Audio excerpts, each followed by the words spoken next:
I was tying my son's school tie when he said it, carelessly, like swatting a fly. "He probably sees you as staff," he scoffed, eyes flicking toward the door where my wife had just left for another late-night prep session. The words hit harder than he knew. Staff. Not partner. Not husband. Just the man who paid bills, managed silence, and pretended not to notice her shifting loyalties. I told him to grab his bag. My voice didn't shake, but something inside me did. A quiet fracture, barely audible. I'd been ignoring the signs for months. Her sudden caution with her phone, the brightened tone when certain messages arrived, the forced neutrality when I entered a room too quietly. Still, I held the line. Until the next morning when her boss called. His voice trembled like he was standing on ice. "I've been summoned to an emergency board meeting," he whispered. "Your husband's name is on the summons." As... He didn't finish the sentence. He didn't need to. A hollow space opened in my chest, cold and precise. I spent the rest of that morning watching the house breathe around me, her coffee cup half-rinsed, her perfume lingering near the door, a faint imprint of her hair tie on the counter. None of it felt like evidence, yet all of it felt wrong. The truth had been circling me for weeks, grazing my skin but never landing. Infidelity is a quiet ghost. It slips in long before it's seen. Her late nights, her sudden career mentorship, the way she talked about her boss, too neutrally, too measured, as if she rehearsed every sentence before speaking. I replayed my son's comment, wondering how long he'd noticed more than I had. Kids see what adults pretend isn't there. And beneath all of it, a sentence I'd buried months ago rose like rot. "He said I deserve someone who supports my ambition," she'd murmured once, then brushed it off as a joke. Someone, not something. I sat in the living room, watching the morning light crawl across the floor like a slow confession.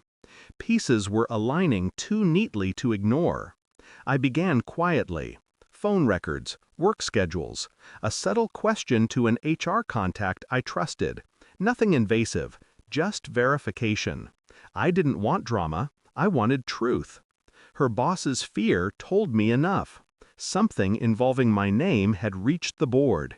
And she hadn't called once to ask why. By noon, I checked her tablet, synced to her email. A small oversight from someone who believed secrecy came from confidence, not competence. There were messages, short ones, clinical, enough to suggest familiarity, not enough to serve as proof. Phrases like, "I'll cover for you again," and "same room as last time." My pulse stayed steady. Rage is loud, but strategy is silent.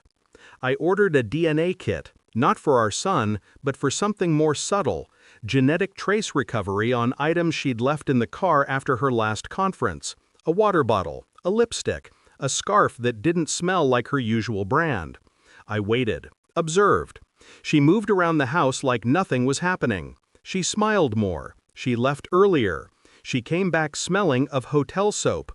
Every shift, every glance, every avoidance etched itself into my mind. I wasn't preparing for confrontation.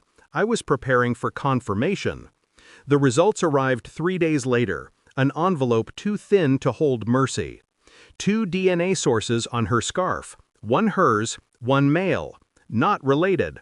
Not the boss. His profile was available in an HR database I'd accessed quietly, and the markers didn't match. A second man. The board summons made sense now. Someone higher, someone powerful enough to drag corporate leaders into emergency meetings.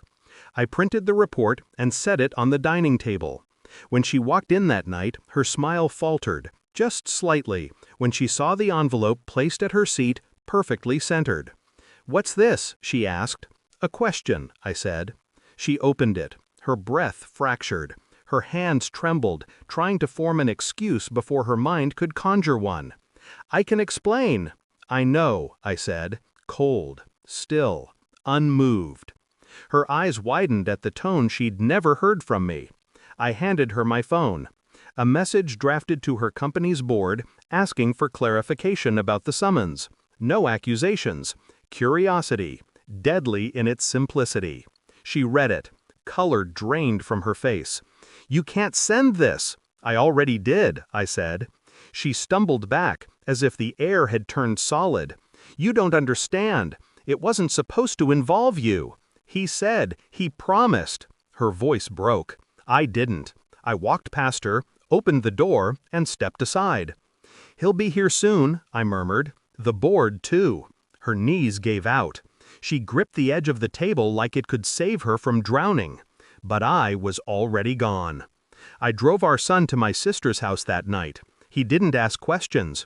He watched me with quiet understanding, older than his years. When I returned home, the board cars were already there. Her world was collapsing.